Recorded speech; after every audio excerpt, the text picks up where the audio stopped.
Everybody, it's Paul from Alexander Knife Sharpening and Laser Engraving, and just sharing another real-world job with you. So I had a client came in. He is building a Revolutionary War musket by hand. He showed me another one he did, absolutely beautiful work, and he wants to put a little silver plate on the bottom of the musket as an inlay. And this is the design that he wants to use, and he asked me to engrave this on this tiny little piece of silver that's going to be inlaid into the rifle. I did one test already on some stainless, but it started to warp a tiny bit, so I'm going to do another test to see if we can get very similar results here, but without stressing the metal as much. I don't think I needed to do quite as many passes as I did on this first card, and I think we can get good results with maybe cutting the engraving pass down, power down significantly. But I'm going to show you exactly what I'm going to do here to try and get this result that he's looking for, and hopefully then be able to transfer it to doing on a piece of silver.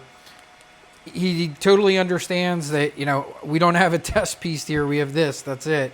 So we're going to try and get it right first time. If not, it's one of those things that can happen.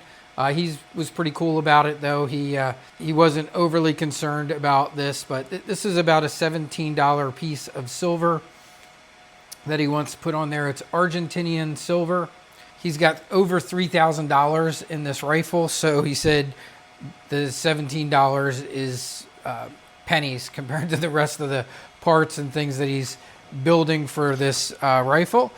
But I'm going to show you the design, how I made it. Then I'll show you the thought process that I put into how I want to do this engraving to give it that actual cut and very kind of historically true looking engraving look that he's going for on this Revolutionary War rifle.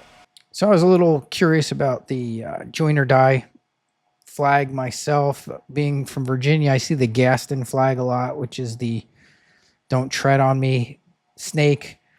Very similar history. So it was in Ben Franklin's newspaper in the Pennsylvania Gazette in 1754, and it commented on the present disunited state of the British colonies with a wood drawing picture of a divided snake into 8 pieces. So that's the history of that particular image. What I decided to do then was just go to images, and you can see there are no shortage online of the image of the join or die snake. There's some really cool ones, but we were looking for the very traditional original one. So what I did was I looked through a bunch of these. I found one that looked really good, and I copied it and brought it into Photoshop. Now, you don't have to do that, but it is helpful. Here's a nice one down here, the join or die. You can this one's not great. It's not bad. The one I found was pretty good. I'll just show you quickly what I did in Photoshop just to improve it. I didn't do a whole lot. I didn't go crazy with it. You can see mine looks really good. I kind of sharpened mine up.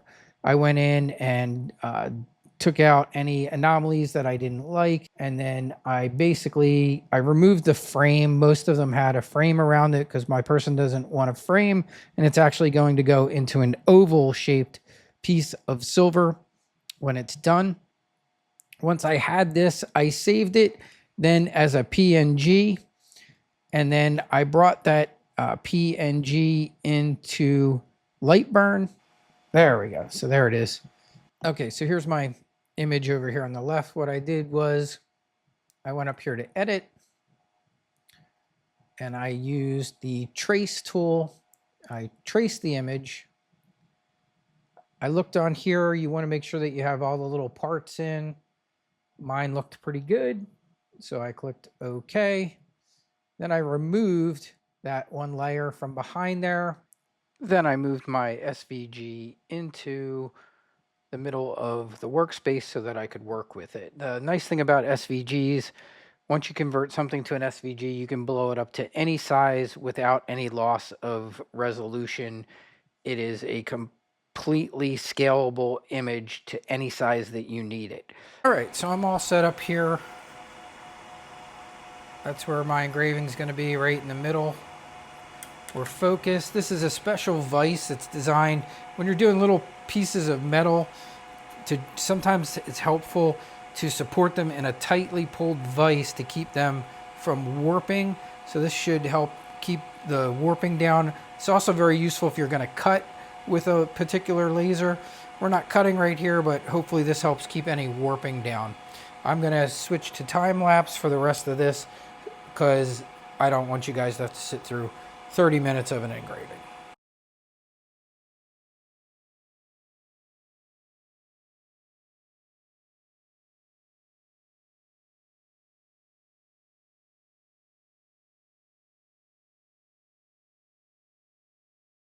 That looks really good. And that did not take long at all. I don't know if I have something set wrong or if I was reading, if I read what I thought said an hour and it was more of a minute and something. But that took nowhere even close to the amount of time I thought it was going to take. And it looks really good. And there you go. So you can see that came out really nice. We're not burnt. We have a tiny touch of warping. So now the question is, will this translate well over to the silver? I have my oval set up. We're going to see if we can cut this out. I don't expect that it will be able to, but you just never know until you try. So let's see if it can cut some very thin stainless steel. Doesn't appear that this is going to be able to cut this, even though this is pretty thin metal. It just seems like we're not, I don't feel like we're making a whole lot of progress there in cutting.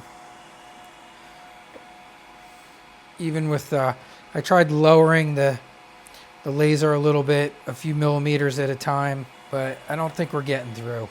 So I'm going to stop it and check it.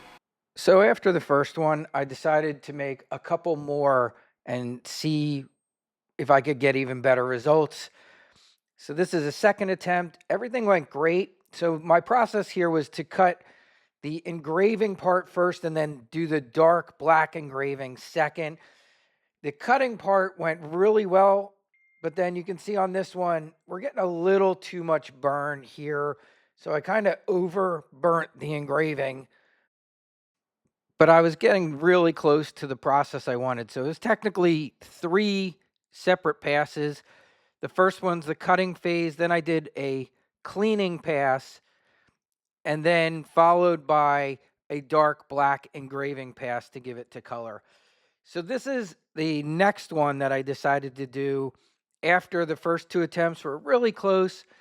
I decided to make some more adjustments to it and see if I could get it perfect and cut out any warping. And you can see we're really getting close now to like perfect adjustments for this. We have a beautiful, nice etch in there, and it does the cleaning passes and looks really great after cleaning passes. And then I do the color, and we don't get the warping or black that I've been trying to avoid. So up until this point, everything you saw was being done on the ComMarker OMNI1 5-watt UV laser.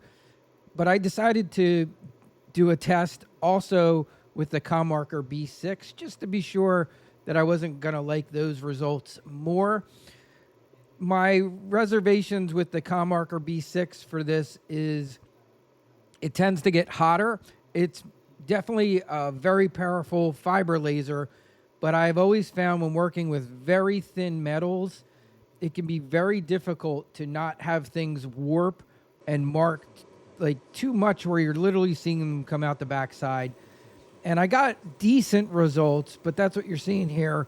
This is the ComMarker B6, and it just didn't look as nice and clean and perfect as I was getting from the OMNI1. So I decided, since this metal is so thin, that the OMNI1 was going to be the better choice for this job. At this point, I was feeling pretty good, but I decided I wanted to do one more final test I wanted to do it on a little bit finer quality of stainless steel. So I grabbed some 305 stainless steel, which you can see has very little in the form of visible lines of grain pattern. It's a very, very fine stainless, but it was also about the same thickness as the silver. So it was very thin. And I wanted to do just another test to be sure that I wasn't going to warp the metal. I wanted to be as flat as possible and give us that nice color at the end. And that's what this was. This was just a final test run on some high quality 305 stainless steel. So I reached out to my client. I sent him the mock-ups. I actually went as far as to even cut one of the stainless steel ones out for him so that when he has to inlay it in the gun, he can use that rather than the actual one that he's going to put in there if he's got to carve away stuff. I wanted to give him one that he could work with without having to actually use the real piece of silver. And I sent him both of the mock-ups, and he was thrilled with them. He asked me if I could put the oval shape line in, and that he would do any cutting of taking the piece out. So here's the one mock-up that I gave him, and then here is the second one that I did on that finer stainless steel when it was done. So it was now time to engrave the actual piece on the Argentinian silver. So here we go, and I'll show you the results here. I set this up in Lightburn to do, you'll see up at the top, there's one fill, two fill. So the very first one is what you're looking at here. It was 650 for the speed, at 20 frequency, a Q pulse of 1, line interval of 0.04, a 45-degree angle, and 5 passes with an angle increment of -45. This was my cutting in, but without burning and making the black mark that we will get in the end. Then pass 2, I'll show you that. Here is pass 2, is a cleaning pass. So the way you can add a second round to your engraving is by adding what's called a sub layer. It's done by clicking the little plus or minus up at the top there on the right hand side. By adding plus, it will add a sub layer, and if you want to take one out, you can click the minus. You can see this is number 2. This was a speed of 1,000, a frequency of 40, a Q pulse of 1, line interval of 0.100, a 45-degree angle, 4 passes at 45 with a -45 on the following increments. This is just a cleaning pass. So after I do the cutting pass, then I follow with a 4-number pass, cleaning pass. And I did this entire series 3 times. And the reason I decided to do it incrementally is because I still had never tested the silver, so I didn't know exactly how it was going to react. So I figure we'll do like 5 passes of each with a 4-pass cleaning.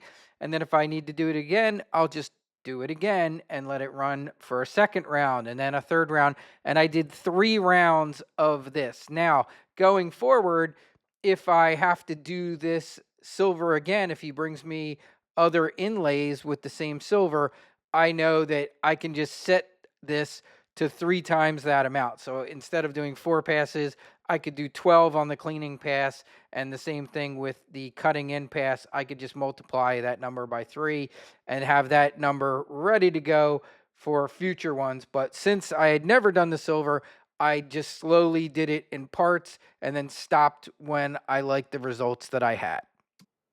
So here's the engraving underway. It's doing the cutting passes and everything looks good. And you can see we're not getting any of that warping. I time-lapse this a little bit. Right there, I'm checking it with an infrared thermometer, making sure it's not getting too hot. And I also wanted to feel it, so I used the dental tool to go across there to see if I was feeling the ridges of that engraving.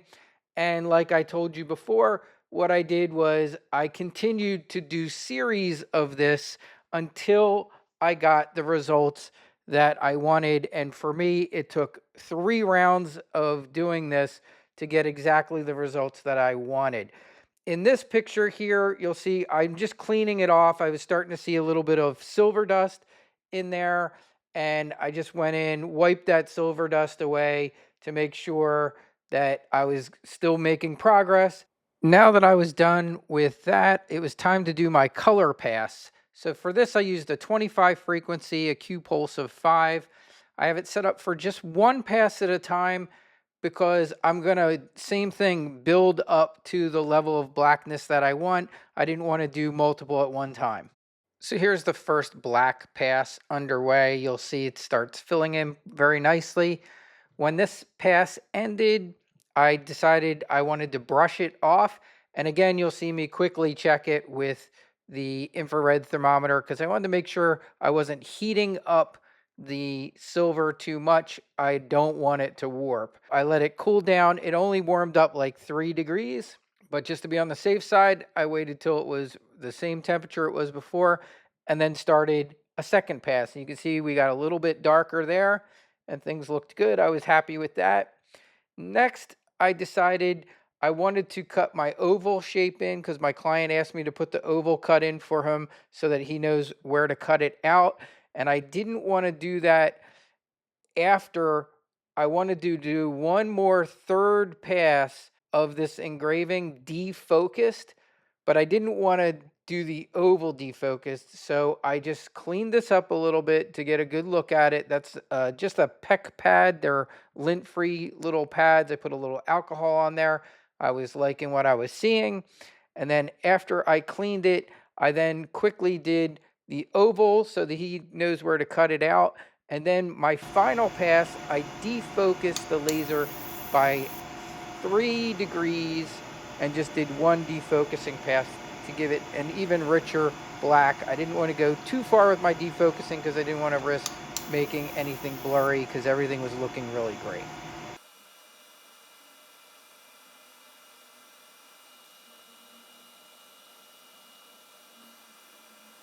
Final process, I usually like to get in there with a little bit of Scotch-Brite polisher and just, it gets in real nice to the grooves of the engraving, knocks out any crud, dust, stuff that might be in there. And if you go with the grain, it just makes everything look real nice. We'll knock any burrs down. You can see we're getting a little black stuff off of there. But now we should really see the fine detail of this engraving.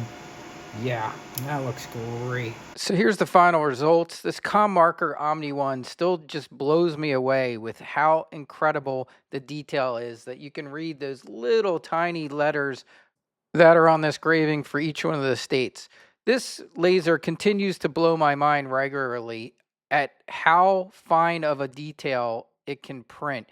It can print so small that you can't see it with your naked eye, but if you put it under magnification, you can read it clearly. It's really amazing when it comes to fine detail.